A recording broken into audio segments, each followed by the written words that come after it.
Nice and bright, nice and shiny, all over my face. Nice and shiny, like yeah, when I'm smacking on that honey. When I'm smacking on that honey. When I'm smacking on that honey. Hey, it's Monday, January 6th. 2,000 years after the 25th year after death of Jesus Christ. And today, I don't have a substantial amount of news and a substantial amount of things to report to y'all, but I got some fun stuff. And the first fun thing I'm going to start off with is this season 1 Marvel Rivals trailer. All weekend, I was sitting there at my computer. I was looking. No, Wavelength, I don't want to update. Shut the fuck up. All weekend, I was sitting there looking at my phone, just staring at them screenshots, staring at that beautifully drawn image of the first family of Marvel, just looking at the Sue Storm portion and licking my lips and then unlicking my lips and putting my hands together, because first off, we don't believe in sex before marriage, and second off, we don't believe in adultery. If you're coveting somebody else's wife, I'm not judging you. I'm just notifying you that that's a sin. Okay, put your hands together. Put your hands together. Hey, I'm gonna pretend like this. You put your hands together, bitch ass nigga. Put your hands together. We gonna pray. We gonna pray that you get it together. All right. Heavenly Father, please bless whoever's watching this video. Whatever's watching this video, because I know some people don't like to identify as living beings. Whatever's watching this video, I would like to say I hope you put goodness in a spirit, goodness in a heart. I hope you bless them with a beautiful day. And I hope you are able to sway and curb these devious, nasty Sue Storm intentions that they have, where they are coveting after a woman who is widely known as being married. Okay? And now that I say that, now that I put that out there, that little prayer out there, let's get to watching this trailer without coveting somebody else's wife.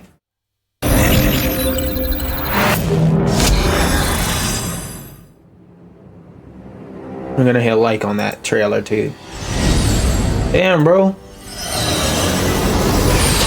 You have been sheltered by the light for far too long. I also saw a picture on my timeline the other day saying that this season has something to do with you beating the brakes off of Dracula, which is crazy because I've seen a certain someone gushing pussy juice all over the timeline over Nosferatu.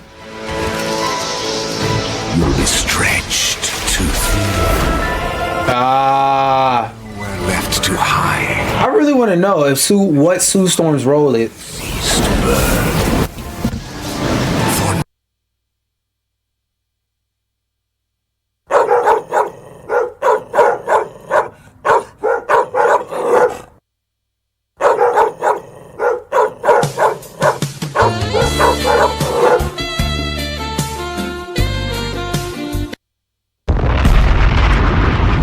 She's married, little nigga. She's married. Get the fuck out of here! She's married. Taken. When she heard that Alicia Keys song, if you want it, then you should have put a ring on it. She looked at Reed and be like, yo, you want it? He was like, yeah. So he put a ring on it. So when she does that dance, she's doing that dance to all her exes. She's doing that dance in the more. Well, if you know, you know. But at one point she was doing that dance in the more. She was doing that dance to Victor Vaughn. Not that Victor Vaughn, the Doom Victor Vaughn. Oh fuck, that's still Doom. Not the metal face Victor Vaughn. Not the Victor Vaughn from the. Not the fool Victor Vaughn. Victor Vaughn Doom, like the super. Oh fuck, he is a mad villain. God damn. Not the Marvel Comics Victor Vaughn Doom. Damn, he was also had a Marvel comic. Fuck. You know what I mean. And your fire will cease to burn. Yeah, another DPS for people to insta lock and go 2 and 22. Let's fucking go. Oh, that's Dracula. Damn, we really gonna be fighting Dracula out this bitch. Let's go. Let's go. Another 2 DPS for people to insta lock and then go 7 and 99 with. Oh, fuck yeah. And then I assume she's gonna be a support. I heard that some people were saying that it would be cool if Herbie was playable, but that this never confirms it. I don't know. That's a we'll see. We'll play it by ear thing as we go. But in addition to watching that trailer, I got an article for you about how one Marvel's Rivals player has one big tip for ranking up. So I'ma just assume by the title. I'm gonna try and assume I gotta adjust my camera 1 second, y'all. But I'm gonna try and assume the most positive thing I could think of. Surely he's not talking about going to NetEase, finding one of the staff at NetEase that's like a Dom Fem that's just going bow, bow, bow, bow, bow, bow, hit you from the front in the face with a strap on. Surely he's out here giving advice on how to get out of that bronze level that you're hard stuck in because you keep playing in 6 stacks. By the way, that's a tip I got for you. Stop playing in 6 stacks. Stop playing with your friends. If you want to level up in Marvel Rivals quicker, solo queue. Solo queue, get on that mic, pick a role, do the job of that role, and lead the damn team. Lead the damn team to victory. Some teams are unhelpable, but if you get on that mic, you'll realize a lot of teams aren't unwinnable aren't unwinnable with the combination of people on the team. A lot of the time, teams lose because they don't have guidance in leadership. So a team that loses with leadership, you was just always gonna lose because they're better, they outplayed you. But a team that loses with leadership, without leadership, is a team destined to lose. All right, but let's see what his or her one tip is for ranking up and getting from being stuck in bronze. Marvel Rivals player recently reached Grandmaster 1 wants others to reconsider how they approach team composition. Most players believe that every team should be 2-2-2, meaning 2 vanguards / 2 tanks, 2 duelists, 2 DPS, 2 damage, and 2 strategists, 2 healers. However, the player claims that any composition with at least 1 vanguard and 1 strategist is viable for winning matches. Okay, so this is more going to be a talk about composition. Okay, so I'll put it like this when it comes to composition. Different game modes allow for different compositions in this game. That is a very true and very correct statement.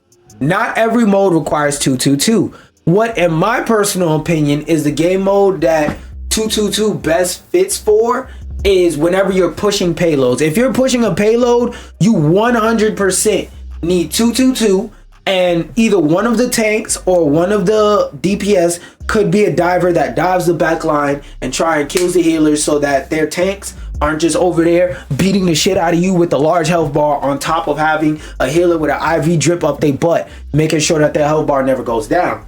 So 2-2-2 for payload pushing, definitely for me, in my opinion, from my play, especially in bronze, is a must. But whenever I'm playing in domination, when I hop on a mic, I'll usually say this, because domination is more so basically a team deathmatch, but you got to stand on point and keep the point. And that's much easier for most people to play, because most people, like when they play any game with shooting in it, they just think it's another Call of Duty. So, or another Fortnite where you just see something and you just start shooting and asking questions later. So whenever you play domination, I think the ideal role or amount for domination is still 2-2-2.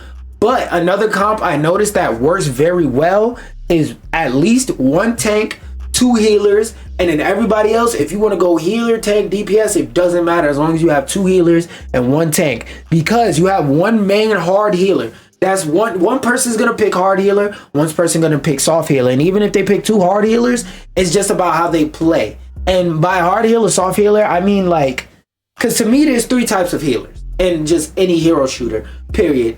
There's what I like to call the IV healer, or like a pure support, there's a hybrid, and there's a combat healer. A good example of a combat healer is somebody like Adam Warlock, where healing is just something they do, but they're also good at putting in work doing damage. Another example is like Rocket. He's a really great combat healer, especially when he got his ass cheeks planted on top of Groot's shoulder. Then there's, like I said, hybrid ones that could both be a pure healer and go into combat. So I'll say that's like a Mantis or a Luna Snow.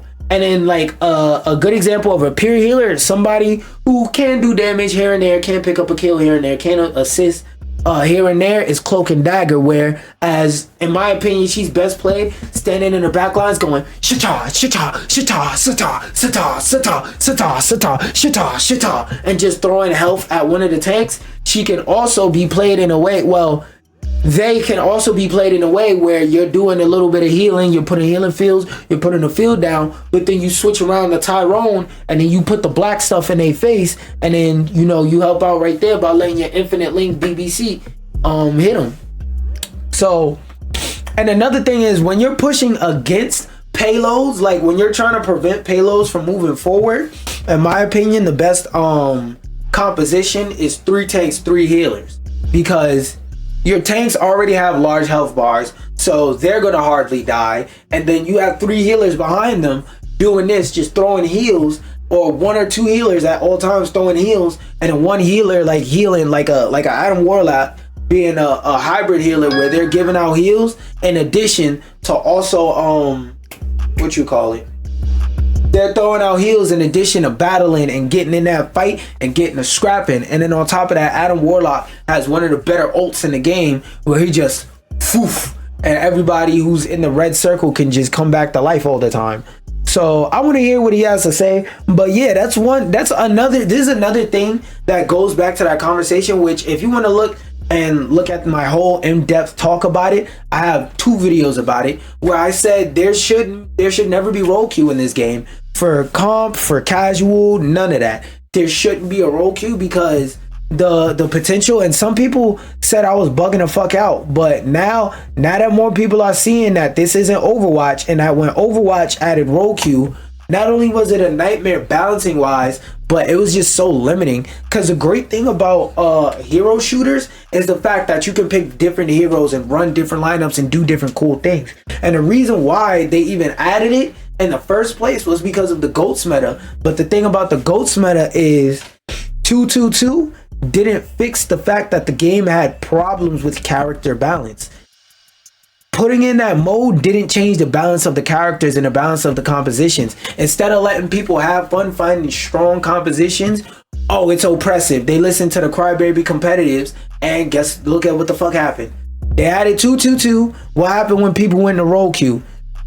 Excuse me. If you wanted to play DPS, you had to wait 100 years. And if you got into a team where somebody was trash at DPS and you wanted to make them switch off of DPS to healer, and you switch to DPS, that option wasn't available, because they queued up to only play as healers. So now they're locked out from DPS and tanks. So in a match where you would be better off being a healer, because this person is having a more on day where they're hitting their shots and they're going crazy, and they would be better off suited in a different role. Now they're stuck playing healers with a shitty DPS, watching the progress of the match go more and more and more downhill. And that's one thing I always said was a big ass problem with Overwatch. They should have never introduced role queue, because role queue was so immensely unfun. But as season 0 comes to a close, some fans are scrambling to rank up in the game's competitive mode. I'm some. While many players just want to see how high they can climb, others are trying to get to gold rank and claim the free Moon Knight skin in Marvel Rivals. Yep, that's me. Redditor recently crowned a Grandmaster and blah blah blah. Many gamers believe teams should consist of 2 Vanguards, 2 Duelists, blah blah blah. However, they claim that any composition with at least 1 Vanguard and 1 Strategist is viable. I wouldn't say at least 1 Strategist, for the simple fact that there are, like, just because you pick a Strategist, that doesn't necessarily mean that that Strategist is fit for the job. Because, for example, you may need 2 pure healers, you may need 2 combat healers, because you're using 3 tanks and you want to soak up a lot of damage. Or let's say fuck it, you went 4 tanks and you want to soak up a lot of damage, and like everybody soak up a lot of damage and live forever. So one strategist won't be able to survive in that type of scenario. So it really depends on who you pick. But if you pick 2 strategists who aren't healing focused, you're still gonna get a lot of healing compared to if you only had 1 strategist. They even said they've had success with 3 duelists and 3 strategists. See, more than 2 healers, which is an unusual composition that completely cuts out the Vanguard role. Still viable if you got really great, if you got 3 people who are fucking phenomenal at DPS, that definitely would work. But see how it still involves a strategist? This seems to be part of NetEase's game design philosophy, as the director of the hero shooter said there are no plans to implement it. That's what they're talking about. Biggest tip I'd give after climbing to GM1.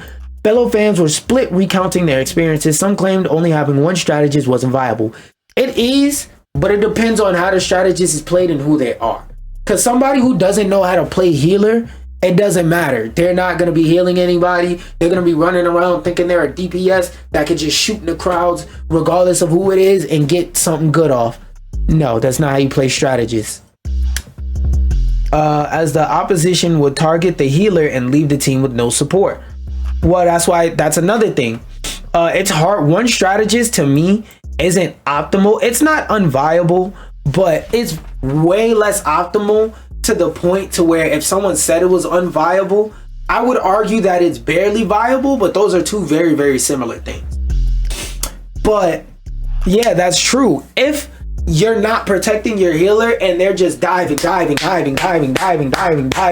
beating the brakes off your healer, and then everybody's just coming in the middle, melting and destroying everything, yeah, you're gonna need one of you 4 DPS. One of y'all gonna need to switch off the healer. Yes, that is very, very, very, very, very, very, very, very, very, very, very true. Yes, but if you're protecting, if you have a really high healing output person who's playing healer, if you have a really high output healer and they're being protected, you're protecting them, you're making sure that someone is staying in the back line, and at any time somebody comes near the healer, you're, I don't know, playing Squirrel Girl and hitting them with a sticky, or maybe you're Moon Knight and you're jumping them, or you're Wolverine and you're hybriding between diving and cycling back for heals and making sure that the healer's safe while the other 2-3 DPS or Vanguards or whatever the fuck is the rest of your team is in the front soaking up damage, being a big great distraction. It could work. It could work. But if you're letting your shit get punished, it's not gonna work. Others were quick to rally behind the idea of unusual compositions, sharing their own stories of success. Yeah, I seen a composition the other day where, well, I re-seen something the other day where I seen a TikTok where the whole team was playing 5 healers, and that is, y'all look back through my videos, or if y'all been in my streams and stuff like that for a while, y'all know I always say nothing would, like, legit, nothing was as fun as true 2016 Overwatch. Not this new 2016 Overwatch where they're trying to get people off of Marvel Rivals and they're doing anything to beg you to come back. No, actual 2016 Overwatch, before all the restrictions, before the nerfs, before the buffs, before after they removed the nudie mags out the bathroom on that cowboy map. Like back then, way back then, back when his name wasn't Cowboy, it was McCree. Before, you know, the sex offender shit happened with the actual guy named McCree.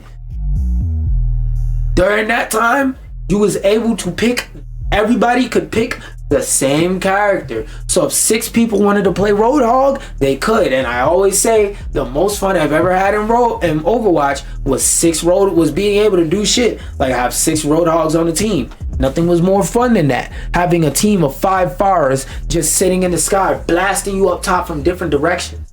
Okay, that's the most fun part of Overwatch, and they destroyed that by making it so that there can only be one of each role on a team. A few people said that as long as players are paying attention to audio, as long as you're fucking playing good. Competitive play has been a hot topic. Yeah. That's just more stuff to get them to read more into your article. And now that we talked about one game that was, oh shit, one game that was a success. Let's talk about another game that was a success that a lot of people who play Marvel Rivals, probably statistically speaking, have not played. And that game is Astro Bot. Wait, hold up. I gotta pause the music while I say it. Is Astro Bot. What'd you say your name was? So what is the unbelievable mile name? With 104. Astrobot won 104 Game of the Year awards. Okay, I'm putting this article over here because I'm saving this because I'm posting that. 104 Game of the Year wins. Astrobot is now the most awarded platformer ever. And that's just counting Game of the Year awards. I'm telling y'all, all you people, I want death to the opinions, not to the person, but death to all the validity and the seriousness taken and the opinions of people who just play Call of Duty all year. And just to show y'all, I'm not one of those people, I hate Call of Duty, only this type of game is good. I play Call of Duty too, all right? I'm a PlayStation gamer, but I'm a PlayStation gamer that actually, buys games. I support the gaming industry when and where I can, okay? I played Astrobot. Fuck nigga, and if you think I'm lying, look up my PlayStation profile, Insult Slander, aka QaptainSlander. Spell it with a C this time. That's my PSN. Go ahead, look at that. Look at them achievements. Got a lot of achievements that most people who play the game have never and will never got. I actually beat Astrobot, okay? I haven't 100%ed it, but I actually beat Astrobot. I beat Astro's Playroom. I actually played this game. I actually play multiple kinds of games. You go on my PSN, my Steam, my Epic Games profile, you will see multiple different games, okay? So, for people who actually play games, Astrobot is nothing but a W. I'm not talking to you motherfuckers who all year, all you play is fucking Marvel Rivals, Fortnite, 2K. I'm not talking to y'all. Roblox. Anyway, Astrobot surpassed the previous record holder, It Takes Two, by 16 awards. And the last one to hold it was It Takes Two?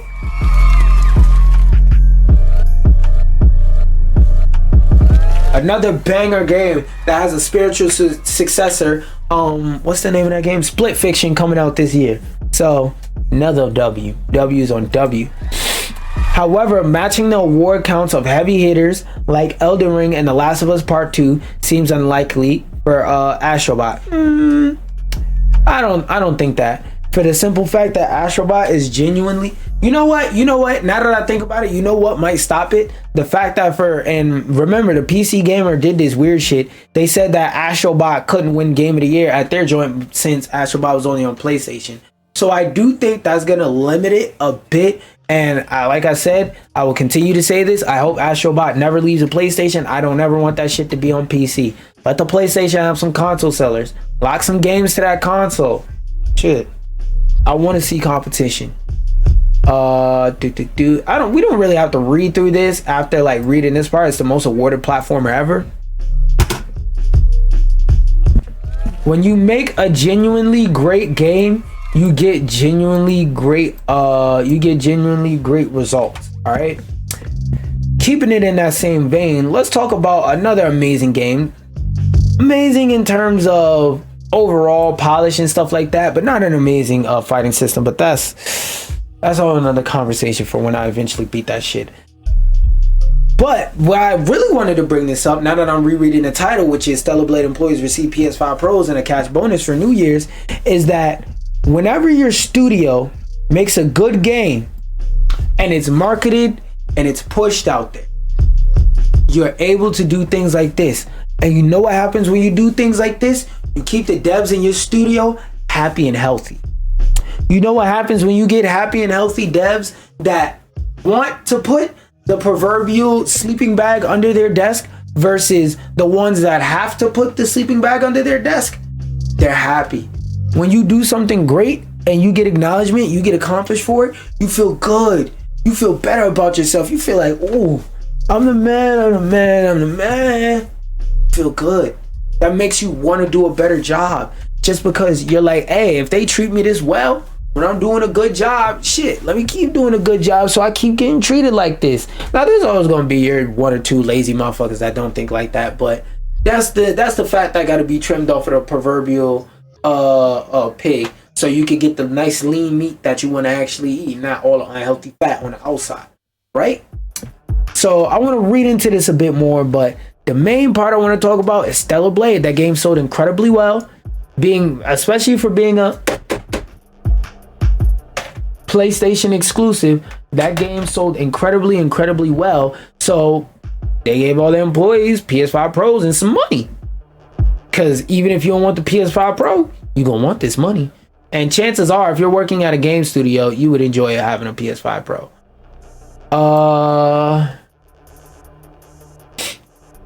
God damn it. The fucking header keeps going up in size. That's a perfect size. As revealed on the official Xitter account for Stellar Blade, Shift Up has provided its employees with a fantastic gift for this new year. The developers have purchased a literal pile of PS5 Pros and are gifting them to all their employees so that they can experience Stellar Blade in 4K. Yeah, they say if y'all motherfuckers want to go and goon in 4K, we got you. Here's a PS5 Pro, my boy. Also, here's a box of tissues to go with that. Also, here's some lotion in case you don't moisturize yourself. Not just for your dick, but for the rest of your body. You dry skin and have an ass bitch. Here's also a bottle of water so that when you get a little bit of tired, you can drink it up. And here's a packet of Gatorade flavored fucking sports drink mix so that when you get a little bit tired and you need some electrolytes and you done drinking the water portion of the water, you put that in. Shake that up. Yeah, this motion is real familiar. Unless it's one of the female employees, then that motion is not gonna be real familiar because they don't do it like this. They do it like this when they use the Rose toy, right? So you shake that water up,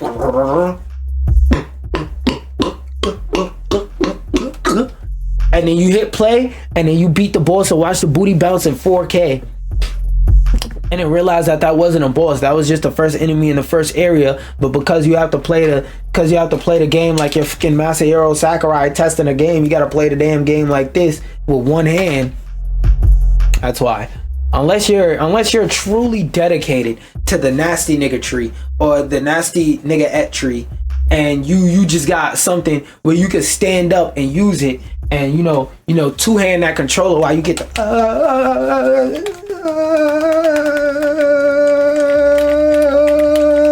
while you're playing the game and really get the best Stellar BBL experience you could possibly find.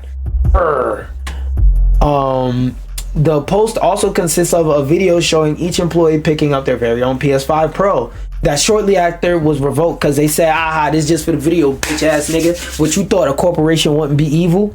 Nah, what if they really did that though? As spotted by VGC, a South Korean publication, Naver revealed that the mid-gen refresh, blah, blah, blah, blah, blah. That's them talking about Christmas updates and blah, blah, blah. So yeah, this was a Nothing Burger ass article. And really, I just want to point out, all jokes aside, when you treat companies, when you treat your employees well, you don't have to threaten them. You don't have to be up at arms with them. You just got to treat them right. And you'll get the results of what happens when you treat your developers right. Why did it randomly disconnect? No way my computer soft locked. At least it's soft locked in the middle of the article. In the middle of my articles.